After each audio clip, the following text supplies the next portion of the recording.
I have crafted systems around to help me cope. And, sometimes people are like, they are maybe in awe sometimes at some of the systems and, oh, I wish I was this organized.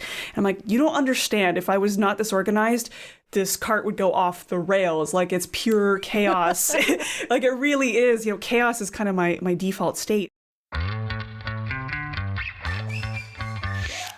Understanding the unique ways that your brain works can go a long way towards helping you be consistent. If you understand what works and what doesn't for you specifically, you can create systems and support structures to help you be more consistent.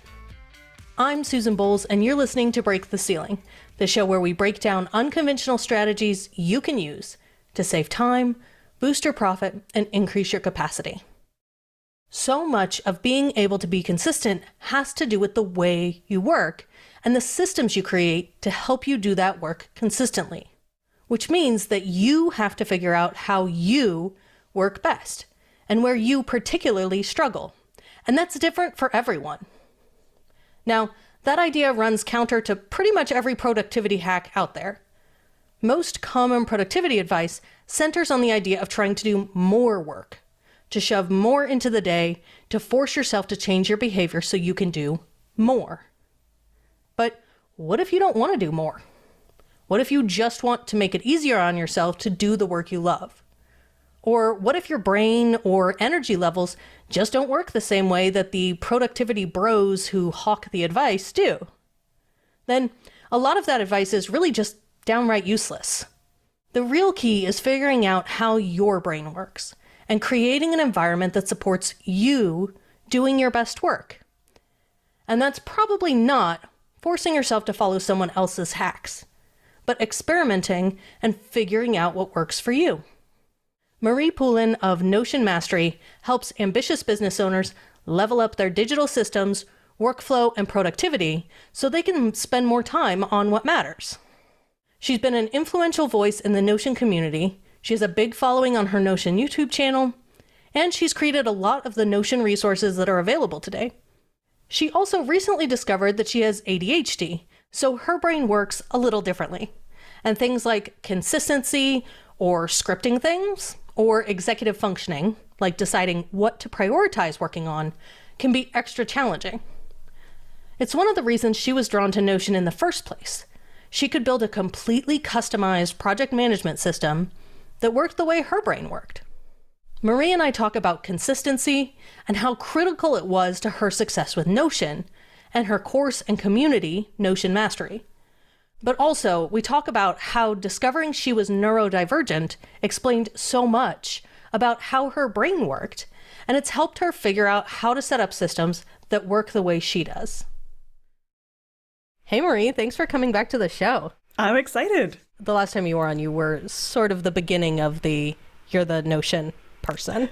But since then, you have gone on to become like the name of Notion. Like, it's synonymous. It seems like when you started, you were just everywhere all at once, but it really hasn't been that long since you shifted your business to focus on Notion.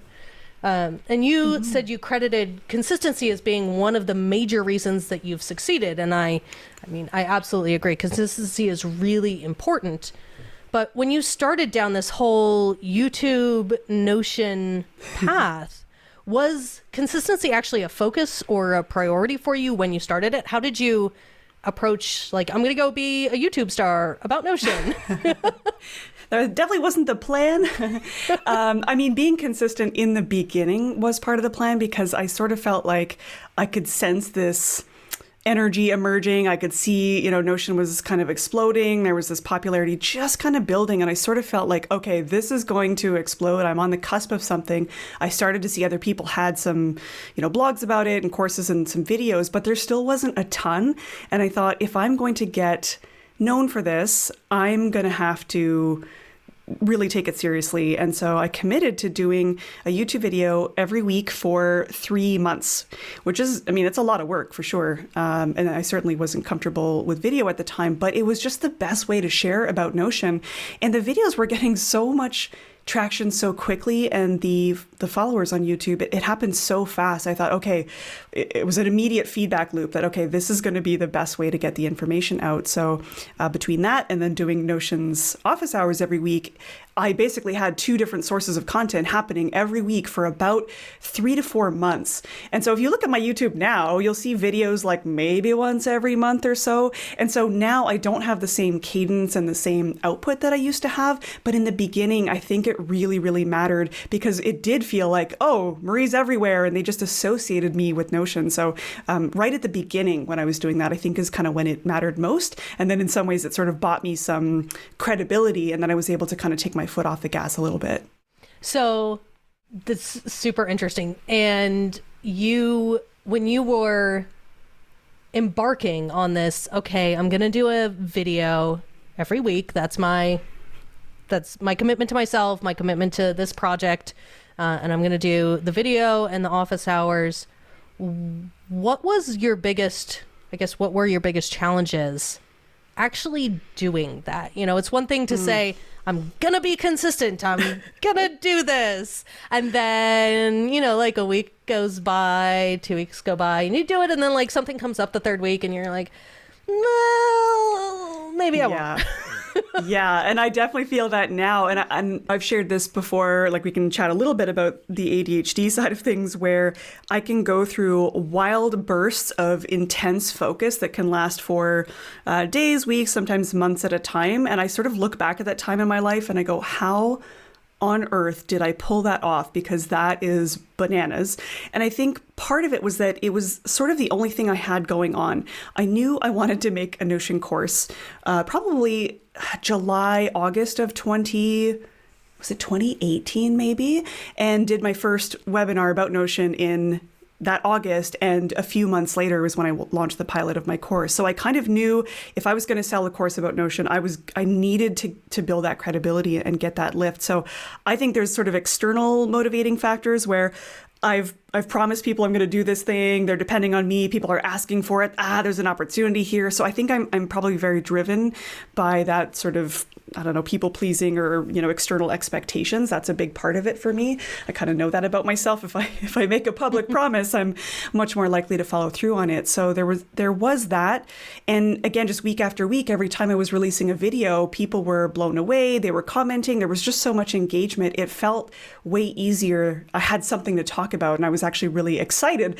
When you're really passionate about something, it's obviously a lot easier. So in the beginning, I don't think it felt like a chore. It was sort of like, ooh, okay, like another video. Oh, I've been meaning to share this. And in some ways, it was me sharing answers to things that people were already asking me for all the time. So I kind of had this endless stream of video ideas and that sort of thing. So that kind of kept me going for quite some time. And then I think at some point it sort of peters out and you're like, whew, okay, now I got to focus on course content, right? So now if people are paying for this thing, I want to make sure that I have enough behind the paywall, that feels valuable and people aren't like, wait, can't I just, look at all your YouTube videos? And so finding that balance, I think, was very difficult because, creating content is no joke, right? It takes a lot of time, energy, and attention. And so dividing that between my paid program and YouTube, it sort of meant I needed to shift gears a little bit and didn't need to be so heavy on all of the free public content and needed to focus more on the course.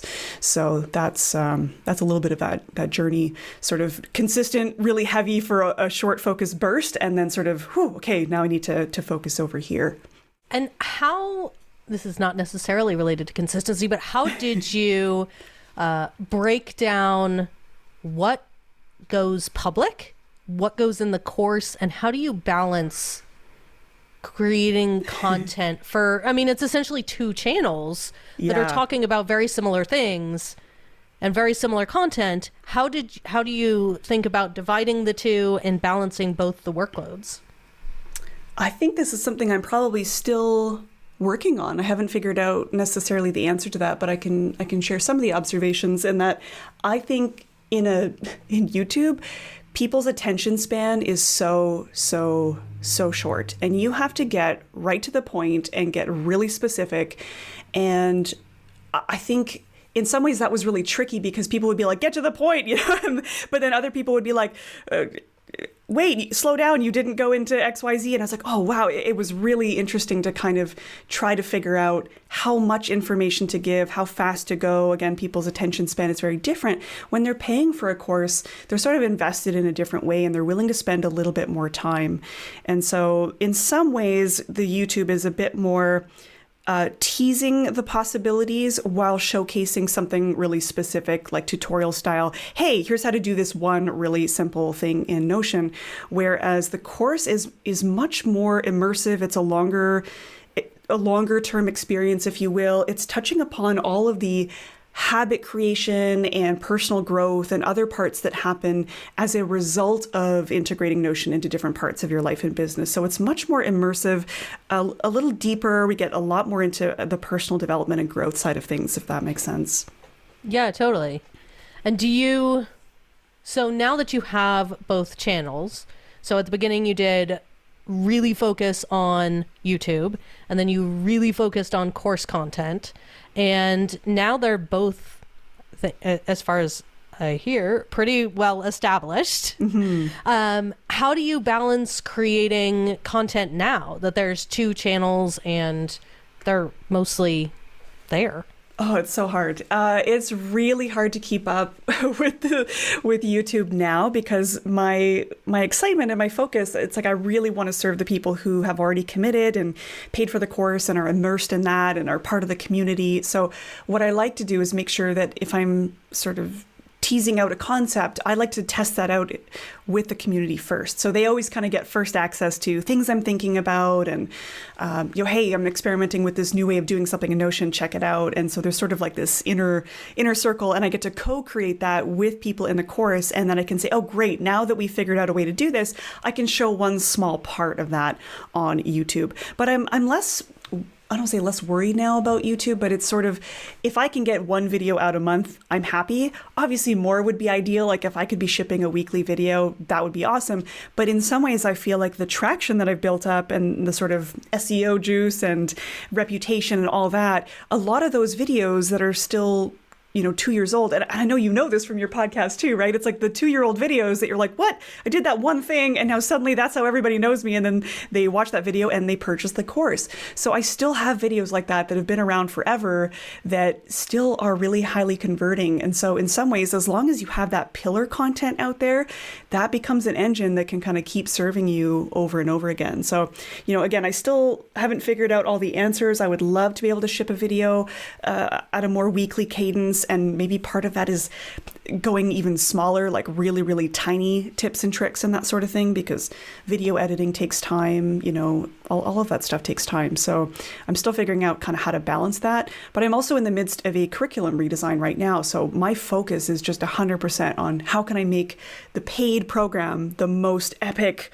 version of this there can possibly be. And so in some ways, you put marketing on hold a little bit. It's the content creation for your paid programs becomes priority. So it's always a balancing act, right? When sometimes you're in launch mode, other times you're in ideation mode, creation mode, and kind of wavering between the two. So it's like a teeter-totter. There's always a bit of give and take.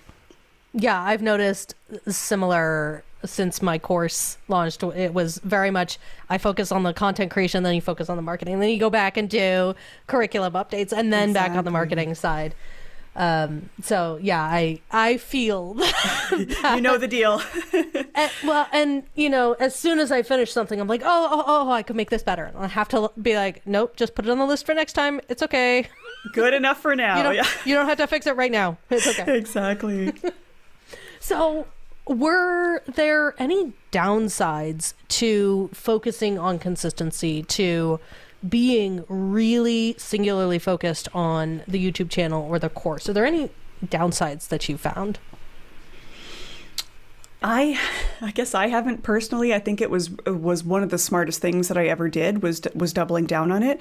I sort of saw it as an experiment, a chapter. I'm like, let's see what happens. Because I've been a generalist for so long. Like I just have handled so many different parts of a project and I didn't really have a singular positioning or focus. And so doubling down on Notion was kind of the first time I thought, what if I were to get known for this really one specific thing? So it was a total experiment and the growth was explosive. And I was like, well, feed a starving crowd, right? It makes things so much easier when people know how to find you because what you do is so specific. So I would say it was a really smart move for me to do that, doubling down and just being really consistent for a very, very focused burst. I can't say I can think of any downsides other than it does take up a lot of your time. Of course, it's a commitment, and but it was definitely worth it, I'd say. I'm curious how you prioritized making that time. So in order to be consistent, in order to be really hyper-focused on something, you have to balance other things. And at this point, you had a software, you had your consulting, you had other stuff going on. How did you think through, what are you going to give up? What are you going to prioritize? How are you going to balance all of these things? Yeah, I mean, as you said, you do have to make sacrifices, and you have to ask yourself, like, what do you want in the long term? And I knew that I wanted to develop a course about Notion. I made courses before, and I know they're not a small thing. Even a small course, it takes a lot out of you, right? To not just create the content, but to market it, to talk about it. There's just a lot of moving parts with an online course. So a few things. I think one was hiring my executive assistant, who is now my director of ops. So she's become my first full-time employee. And so I brought her on shortly before the course launched in a sort of light capacity, kind of started to delegate a few tasks. And then I started letting go of clients. I actually started saying, well, what if the only work that I did for the next 12 months was only Notion related consulting? So I pretty much let go of almost everyone that wasn't a really, really well-established long-term client. And just started kind of referring out and saying, hey, the business focus is changing a bit and I won't be able to serve you in the same way. Here's someone that might be able to help you. And I just started to refer out old clients, being ruthless about saying no to anything that was not aligned with that for that short amount of time. And around the same time, too, my husband got a full-time job. So we actually took a step back from the software, too, and he kind of went off and did his own thing. So we knew that we had really stable income. I knew that I could kind of get away with letting go of some of those client projects. And I knew I had a little bit of runway to work with. And I thought, I'm just going to make the most out of this runway. So yeah, ruthless prioritization, really asking yourself what it is that you want long term. And I really, really wanted to create this course and do a really great job of it. So it was definitely the majority of my focus for those months. And I was just so excited about it. I think the beginning of projects is very, very exciting and motivating for me. So I had no problem just like throwing myself in there entirely. So I'm curious because I am the same way. So I love the beginning of projects. I will throw myself wholeheartedly in, and somewhere around the middle, and especially like the last 2 weeks of the project, I'm like, it's just like dragging yourself through it to get to the finish. Like the start is easy, the finish and the middle are really difficult. How did that play out for you, and what did you do? Yes, it's very relatable. It's so easy to start. It's so easy to putter along. And it's that final, it's like the last 20% of a project that takes 80% of the time, right?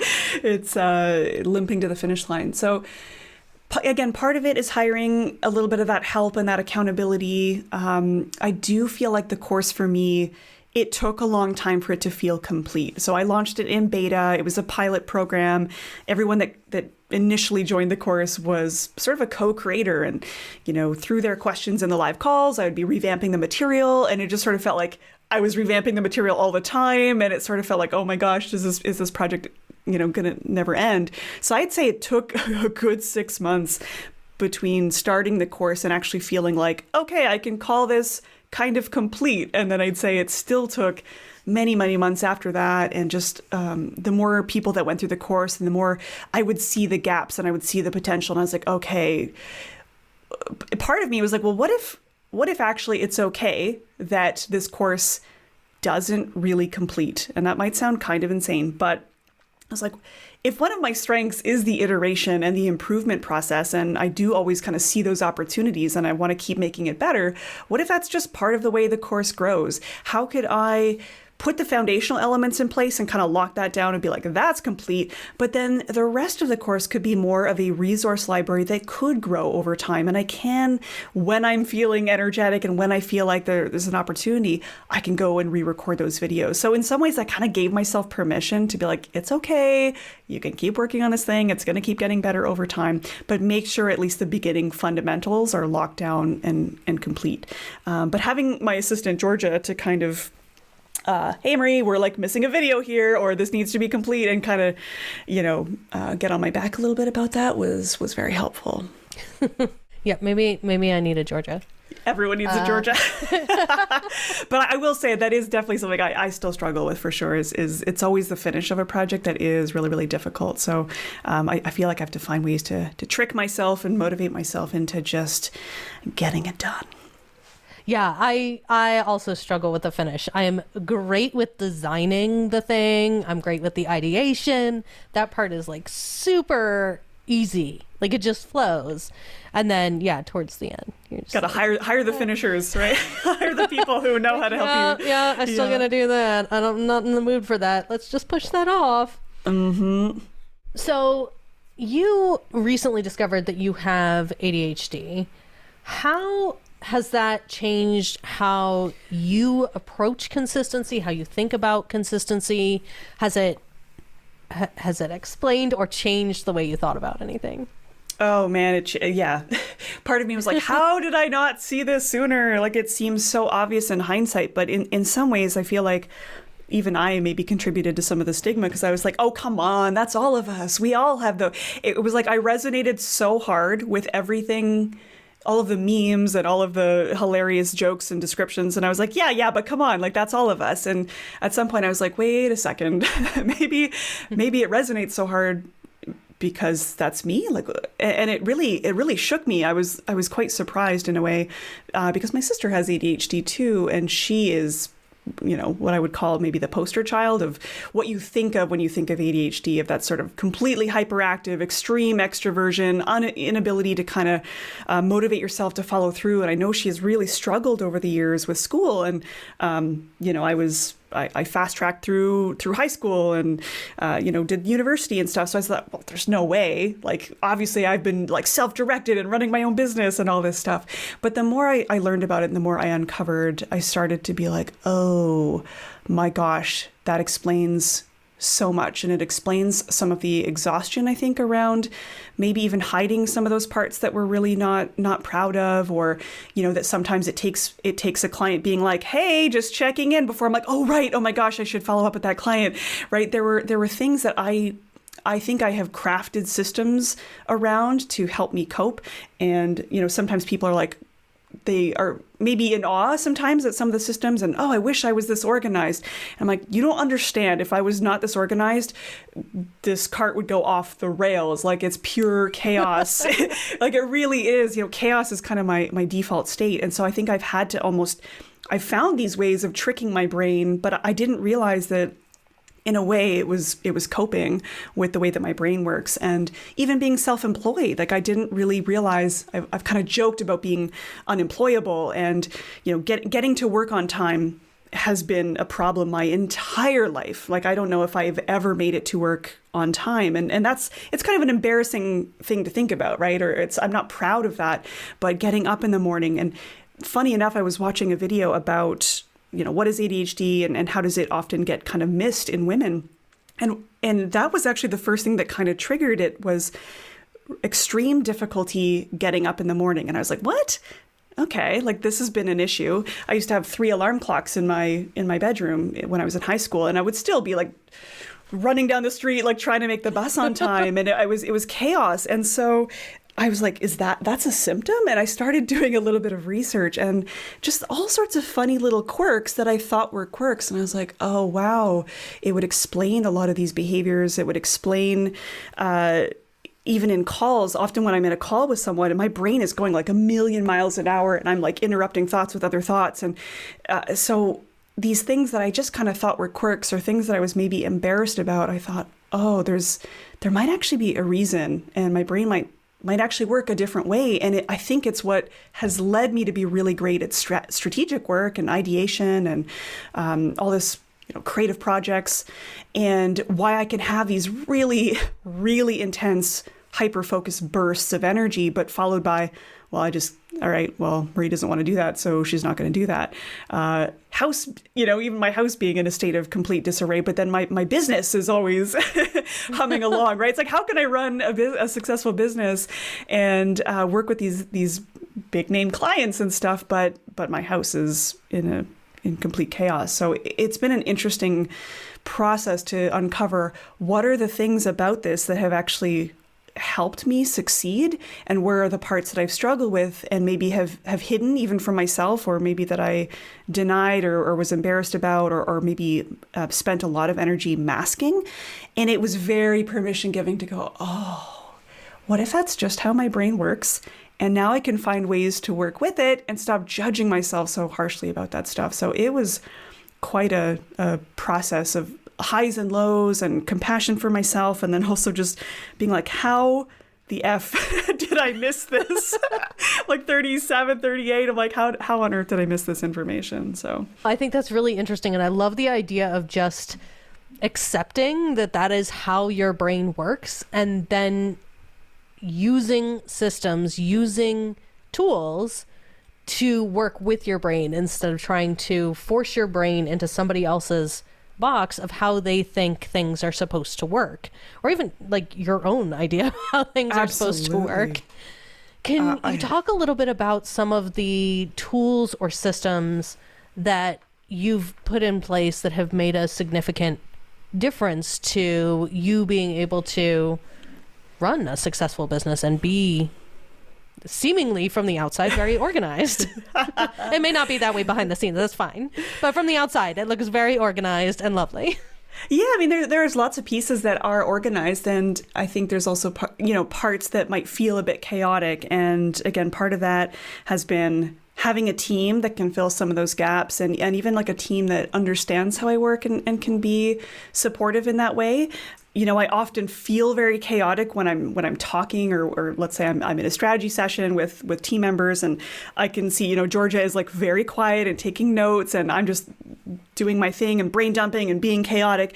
And then toward the end, she can be like, so as next steps, what I'm seeing is A, B, and C. And I'm like, yes, that's brilliant.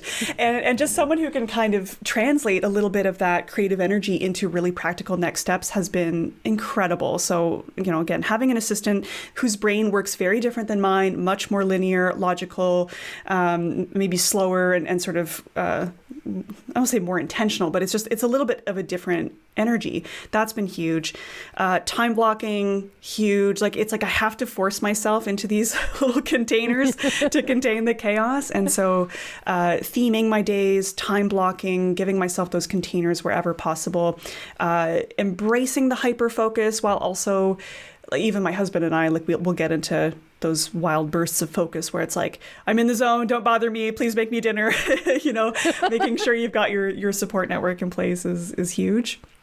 And just, I mean, another thing I'll add is I work on weekends, and I actually love working on weekends because it is quiet. Nobody is bothering me. I can get a burst of work done, and then I'm like, go out and play in the garden and then come back and do some more work. And I think I used to carry a lot of shame and judgment around that, of like, oh, recovering workaholic and this sort of thing. And so actually the ADHD thing helped me understand, oh, my brain is just never stops. Like, I'm just always thinking of like possibilities, and connections are forming, and I just get so fired up. And for me, it's actually rejuvenating, and it's exciting to be taking a course on the weekend, or working on a YouTube video. And so I kind of gave myself a bit of permission to say, work how you best work. And if you notice that you're kind of in the zone and feeling really inspired, harness that, listen to it, take advantage of it. And so sometimes I'll have to interrupt my husband and be like, hold on, like, I'm in the zone, I'm feeling really creative right now. Can we table this discussion? Because I need to work on this thing. I need to get writing done, whatever it is. So part of it is just listening to my brain, listening to my body, knowing what I need, and forgetting some of those shoulds. And I don't work in a 9-to-5 environment or schedule, and that's okay. And my team knows that. And so again, just finding ways to work with your natural strengths, your natural communication preferences, again, scheduling email time and low effort, shallow work. Another one is, you know how you hear people say, eat the frog and do the most difficult thing in the morning, right? And you hear these sorts of productivity best practices and advice, and then you feel ashamed because you're like, well, why does this not work for me? And that difficulty getting up in the morning, it takes my brain at least 2 hours to actually wake up and do anything productive. So realizing nothing effective is going to happen before 10, 11 a.m. for sure. So I book meetings in the mornings because my brain is still waking up. But in terms of writing or creative work or anything like that, that has to happen like 3, 4 p.m. And, you can say like, oh, the early bird gets the worm. But I'm sorry, my brain is not active at that time. And so honestly, a lot of it's just been letting go of a lot of the traditional productivity advice and asking, what do I know is true about the way that I work? When have I been most effective? And all of this nerdy stuff I track in Notion. Like I track my daily effectiveness, happiness, feelings when I'm in flow. I've been tracking my flow for years. And so I can actually look back at the data from my journal and say, oh, wow, Wednesdays are actually the most effective day of the week and I'm most in flow. That's really interesting. And I can use that data to help me make better decisions about my day. So where some people are like, oh, wow, you're so organized. I'm like, you don't understand. I have to be because otherwise it's chaos. Yeah.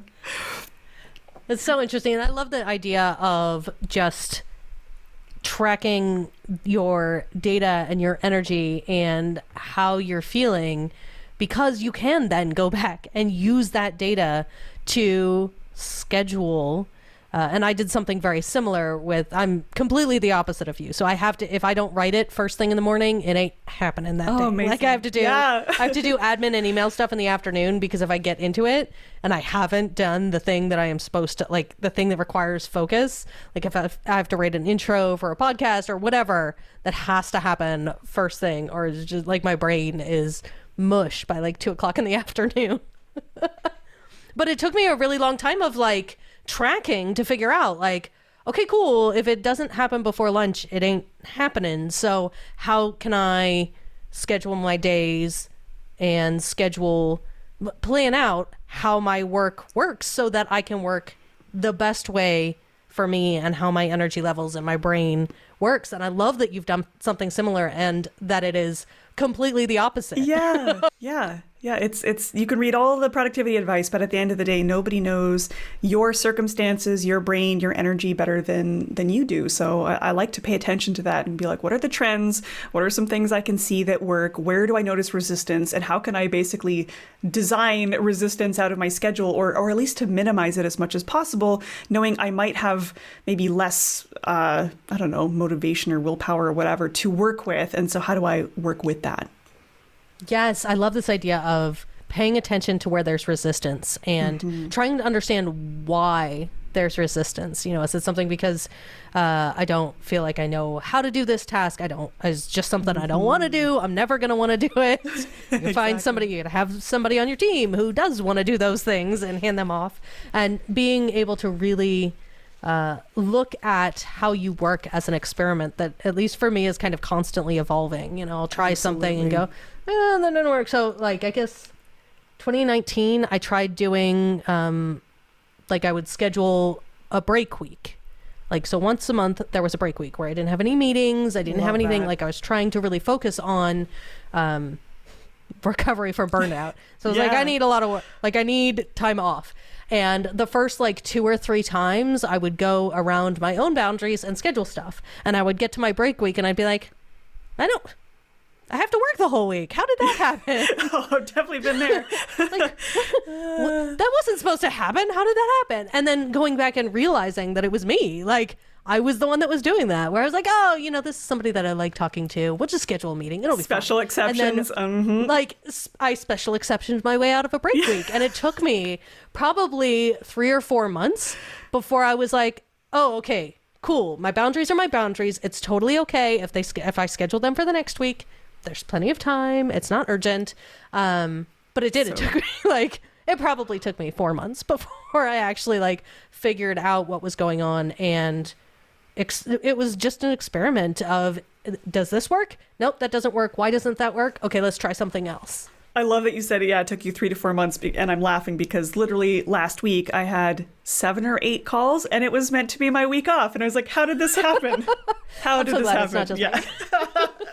Whoops. Yeah. So I've been doing that for a year plus, and I still probably like 1 or 2 meetings that week still usually sneak in. It's something that I'm like super excited about, so I don't want to wait. Totally. And it's hard. It's like I'm excited about everything. I'm like, oh God, how do I contain this? I am curious. So you mentioned about the hyperfocus, and I'm wondering if after your periods of hyperfocus, do you end up with, like, I end up with energy hangovers. So like if I'm super hyper focused on something, and I can go for a couple of weeks probably, and then I'll get to a point where I'm just like, it's used up. I used everything up. I don't know what to do. How do you deal with those? Do you plan for them? Because they can be kind of unpredictable. You never quite know when your energy is just gonna be like, and we're done. 100%. Oh, that's like it's so relatable because, like I said, with the beginning of the YouTube stuff, it felt like months. When I look back, I'm like, wow, from September to December, that was a wild burst of focused, like, how the heck did I do that and how do I channel that? And sometimes I'm like, does every year just kind of get like 3-4 months where it's like go time? And I'm trying to notice those patterns at a bigger level. But like you said, you don't know sometimes, is this just like a week of inspired creativity? Is it going to happen for months? And you often don't really know, and it can be hard to predict. So I don't necessarily know what the answer is, but I am just kind of watching, paying attention, noticing, and like you said, knowing that often if I do have a week of intense hyper focus, I am going to be more gentle on myself the following week, because I do definitely have those crashes where you kind of feel useless. And I think the hardest part is that self-compassion and not beating myself up the next week where it's like, oh, I feel like I should be doing this or should be doing that. I'm like, calm down. You were really, really, did superhuman tasks the last week, cramming like 3 weeks worth of work into 1 week. You can calm down and kind of take this week a little bit chill. But it is very difficult, and difficult not to kind of beat yourself up a little bit. So I'm trying to, be a little bit more compassionate with myself. I'm curious if those, either the lows or the productivity, how do you find that works with having like a course, a community where there is sort of an expectation that somebody's going to show up regularly, like that there will be content of some sort at some point, and that may or may not line up with you feeling like working? I think what's cool, at least what I really appreciate about the format of the course, is it's fairly set it and forget it. So in some ways, as long as I'm doing the bare minimum that week, which would be, logging into Circle and checking if there's any messages, and even then, there's lots of other people that are answering questions in the forum. It's not just me. So that's one piece, is, log in, at least say hello to any new people that have joined, check in if there's anything that needs me. So that feels pretty shallow work, like it's pretty easy to do. And then I do live office hours once every 2 weeks. So, and I find those incredibly energizing. Like, I'm usually hyper when I get off one of those calls. So that's actually really, really enjoyable. So the content creation that's the part I find really difficult, because, and again, this comes back to what gives you energy and how do you best show up? And I know I am actually at my best when it's unscripted and it's unplanned. So in office hours is so easy because I'm like, oh, I get to connect with people, answer their questions, problem solve, troubleshoot, like woohoo. Like, that just gets my brain fired up, and it's so easy. So that's actually likely to give me energy on an off week. But planning curriculum and scripting a video, anything that requires that pre-planning and like planning out what I'm going to say and making sure that I'm covering all the key points, like that feels like a whole different energy, and it takes a lot out of me. And that's another reason why I have assistance with that. So I hired a learning advocate. I'm working with a curriculum developer. So people who can give me the structure so that I know what videos to make and I can be a little bit more impulsive. But that's something that I've learned about myself is, even adding events like hot seats where someone can pre-submit, hey, I'm trying to solve this one thing in my workspace. How would I approach this? And then we hop on live, and it's basically like a live 1-hour coaching session that other people can drop in on and watch if they want to. But being on the spot weirdly enough, like years ago, I would never have thought this would be the case. But being on the spot and being kind of impulsive and at the ready is actually so easy and so energizing. So I don't actually feel like, even if I had a week where I felt kind of drained, that part of sort of my responsibilities actually gives me energy and makes me really excited. Oh, I love that. I love the idea of creating a business around the things that do energize you, that the minimum requirements of keeping what you're doing alive are things that bring you energy, things that are easy. Because I think so often we feel like things that are easy are less valuable. That's like so there's true. just this like this weird switch in our brain that we're like, oh, this is something that is super easy for me, so people might not find it valuable, when in fact those are the things that people usually find most valuable, or the things that are easy for you. But sometimes that feels not okay. Well, I think it's become kind of baked into the values with the team too. And again, I think a lot of this is the result of ADHD, but I didn't realize it is very, very difficult for me to summon up the wherewithal if I am not super, super stoked about the task that I need to do. And so for everyone on the team, I want to make sure, is everybody doing what they are so freaking excited about that they can't believe they get paid to do that? That is my desire for everybody on the team, that they're doing the stuff that is fun, that nobody feels like they're sort of dragging their feet, like, I have to do this, because that's kind of how I operate. And so in many ways, I think it's an exciting place for people to work too, because they're like, whoa, like I get paid to do this. This is so fun. And that's the vibe that I want everybody to be super aligned with your talents, super aligned with your strengths. I don't know if you've done like, those personality tests. We've done Principles U is a really fun one, Myers-Briggs, Enneagram. So we've gotten different team members to kind of fill out those things, Strengths Finder, and we've mapped them out together too, so you can sort of see, oh wow, we can see who are the detailed and reliable folks and who are the creative, conceptual folks. And I love that. It's been really fun. Like, I've been told I have an uncanny ability to kind of bring people in based on an intuitive sense of kind of where their skill set fits in. So that's been really interesting to just notice, oh, wow, we kind of cover like a really interesting range of skills. And then even something as simple as like, I don't think I'm necessarily the most skilled instructor, but I think I have a knack for some of the more like coaching or maybe more facilitation. But then we have other people that they're really strong on instruction and that sort of thing. So how can we make sure that we design events so that the instructors get to instruct and the coaches get to coach, and what does that look like? And how do we kind of, fill the calendar with these different types of events that draw people in different ways? And that's been really fun. I love that. So as we wrap up, is there anything you think we should talk about or touch on that we haven't yet? I think we judge ourselves really harshly, and especially when life happens, we sort of think we need to be everywhere all the time. And, in some ways, I'm consistent about showing up. It just looks very different from season to season or week to week or month to month. Sometimes I'll spend a month where I'll actually get a newsletter out every week for 1 month and then not for another month. But I'm also on Twitter really actively. So in some ways, I'm consistently always online. It's just not always with the same formats all the time. And so it hasn't stopped me from being able to grow a really successful business. And so I would just kind of encourage folks, like if consistency is something that you're struggling with, there's lots of ways to think of consistency that don't necessarily mean like, I do this one thing all the time every week. It can look a little bit different. And so I think giving ourselves permission to approach things in seasons and knowing that we're just not always going to be operating at the same output all the time, and it's okay. That's the perfect pace to wrap it up on. Awesome. So where can our listeners find you if they want to connect or learn more about what you do? Yeah, you can find me online, mariepoulin.com. And if you're curious on the Notion side of things, notionmastery.com. And pretty active on Twitter or Instagram. You can usually find me at my handle at mariepoulin. Sometimes the challenges to consistency come from self-sabotage. Things like getting distracted by shiny objects, or getting bored, or imposter syndrome rearing its ugly head right at the point where you're getting ready to launch the thing. But especially for folks who are neurodivergent or dealing with chronic health issues or disabilities, consistency comes with additional challenges that require you to figure out how to manage unpredictable energy levels or how to cope with executive function issues. Regardless of your specific challenges with consistency, the key to becoming more consistent is figuring out what you struggle with and then experimenting to figure out what works for you.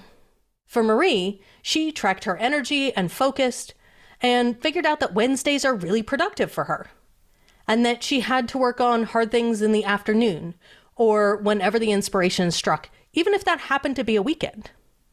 For me, I realized that I needed really big stretches of break time and then I needed to work on hard things in the morning. We both came to those systems by trying new things, seeing what worked and what didn't, and then modifying as we went. So does time blocking help you, or do you feel constrained or trapped by it? Do you work best in the morning or in the evening? Are there certain days of the week or weeks of the month where you just don't have the energy to work? A lot of figuring out what works for you is just trying to notice and collect some data that you can use to try new techniques and new tools. Ashley Gartland realized she needed more breaks, so she started planning her work to allow her to take 1 week off per month. Tara McMullen noticed that she gets a big energy slump in the fall when the time changes, so she plans a few weeks off from work at that point in time. Brittany Berger created an energy tracker to help her notice when she has the energy to work or when she has big slumps, so that she could plan her work for when she has the most chance of having the energy to do the work. That energy tracker is fantastic, by the way, and I've included a link to it in the show notes. Each one of these folks shared their strategy with me, and these were ones that kind of sounded helpful for me, I experimented with, and eventually I've implemented all of these. I'm continually experimenting with and creating systems to support me and to help me be more consistent. And a lot of that just comes from trying things and noticing what's working and what doesn't. It's all about figuring out what works and doesn't work for you. If you liked this episode, I'd really appreciate it if you shared it with someone you think would enjoy it and would benefit from it. Break the Ceiling is produced by Yellow House Media. Our executive producer is Sean McMullen. Our production coordinator is Lou Blazer.